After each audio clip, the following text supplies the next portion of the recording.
ही नाम का जिक्र जो है वो क्यों किया जा रहा है? लालू प्रसाद यादव के नाम के अलावा भी और भी कई लोग हैं, क्योंकि सम्राट चौधरी ने लालू प्रसाद यादव का नाम नहीं लिया, लेकिन वो माफियाओं का जिक्र करते हुए नजर आए, बालू माफिया और अन्य माफियाओं का जिक्र करते हुए नजर आए, मगर फिर अचानक से लालू प्रसाद यादव की चर्चा जो है वो तेज हो जाती है। तो क्या जो वो कह रहे हैं वो पूरा होगा कि जितने भी लोगों के नाम अटैच हैं, क्या वाकई में वो सामने आएगा, सार्वजनिक होगा वो?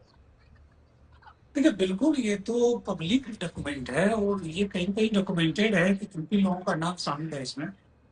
लालू प्रसाद यादव जी चूंकि प्रसिद्ध व्यक्ति और राजनीतिक व्यक्ति है, इसलिए इनके नाम को प्रमुखता से लिया जाता है। लेकिन इसका मतलब ये नहीं है कि बाकी जो भी नाम है वो बच जाएंगे, छूट जाएंगे। और जहां तक राकेश रंजन जी बोल रहे थे कि न्याय न्याय न्याय का ही परिणाम है, लालू प्रसाद यादव जी आज सजा याफ्ता है। भारत की कानून ने ही उन्हें सजा याफ्ता घोषित किया है। और जहां तक संपत्ति की बात है, अगर उनकी संपत्ति नहीं है, वो एक साधारण डिक्लेरेशन देंगे कि भाई हमारी ये संपत्ति नहीं है, सारे विवाद से बाहर हो जाएंगे। अगर उनकी संपत्ति है, उस संपत्ति का सोर्स बता देंगे, उनकी संपत्ति सुरक्षित हो जाएगी।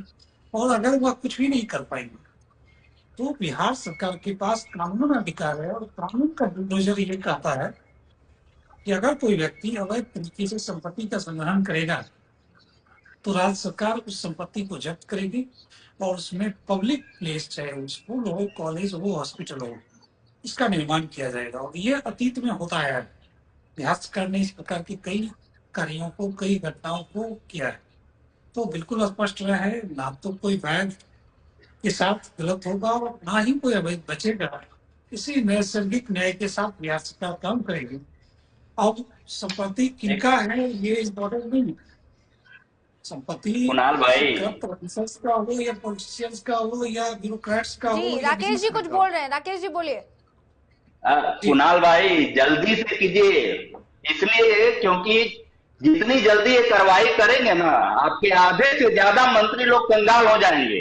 क्योंकि सबसे ज्यादा अवैध संपत्ति पे कब्जा, अवैध जमीन पे कब्जा और अवैध सारी मीन्स संपत्तियों पे कब्जा आपके मंत्री लोग, महोदय लोग हैं, जिसमें बहुत सारे बड़े बड़े मंत्री महोदय बन के बैठे हुए हैं।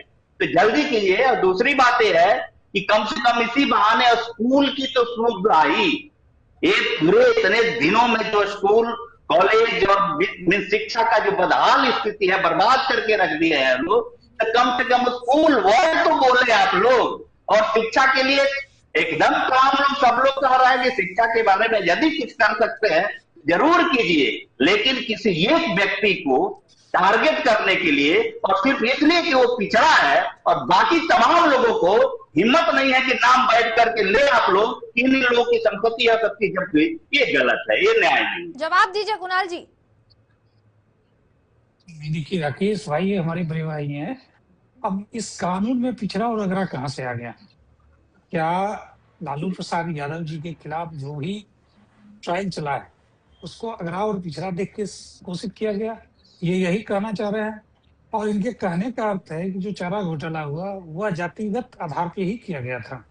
तो ऐसा नहीं होता है। जितनी बातें हैं या जो भी घटनाएं हैं या जो भी साक्ष्य अभी सामने आए हैं, यह सभी इंगित करता है कि एक बड़ी फाइनेंशियल इरेगुलरिटी थी, जिसका परिणाम है कि अभी तक माननीय लालू प्रसाद यादव जी का 100 परिवार कानून के पचड़े में पड़ा हुआ है। तो हम चाहते हैं और हम मानते हैं कि राजद को एक जिम्मेदार संगठन की तरह, जिस प्रकार से राकेश भाई आरोप लगा रहे हैं कि हमारे अधिक मंत्री अवैध संपत्ति के मालिक हैं, तो इन्हें उस लिस्ट को प्रवर्तन निदेशालय को देना चाहिए, सक्षम प्राधिकार को देना चाहिए और डिटेल देना चाहिए कि किस प्रकार से हमारे मंत्री महोदय अवैध संपत्ति पे कब्जा कर रखे हैं।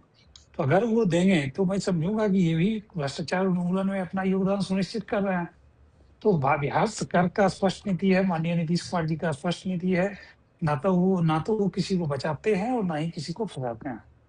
तो बिल्कुल आश्वस्त रहे हैं, कोई भी व्यक्ति जो अवैध संपत्ति अर्जित करेगा और कानून के नजर में अगर आ जाएगा तो उन्हें संपत्ति जब्तीकरण का सामना करना पड़ेगा।